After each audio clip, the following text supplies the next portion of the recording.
इथं सभागृहातलं कामकाजही सुरू झालेलं आहे। मंत्र्यांच्या अनुपस्थितीवर मात्र भास्कर जाधव यांनी सभागृहात तीव्र नाराजी व्यक्त केलेली आहे। कृषीचा 293चा प्रस्ताव असताना दुग्ध, कृषी आणि महसूल मंत्री कुठे आहेत हा सवाल भास्कर जाधव उपस्थित करतायत।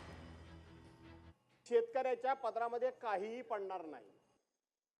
याचं कारण असं आहे की हा पहिला प्रस्ताव सभागृहामध्ये चर्चेला येत असताना जर एखादा कॅबिनेट मंत्री सभागृहात हजर नसेल तर सभागृह चालवता येत नाही, म्हणून एक कॅबिनेट मंत्री आहेत।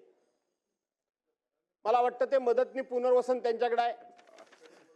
या 293च्या प्रस्तावामध्ये सरकारी पक्षाच्या वतीनं इथं कृषी विषय महत्त्वाचा आहे। कृषी मंत्री कुठे आहेत? इथं दुग्ध, मत्स्य आणि आपले पशुसंवर्धन मंत्री कुठे आहेत? त्यांचा पत्ता नाही। इथं महसूल मंत्री कुठे आहेत? महसूल मंत्र्यांचा पत्ता नाही।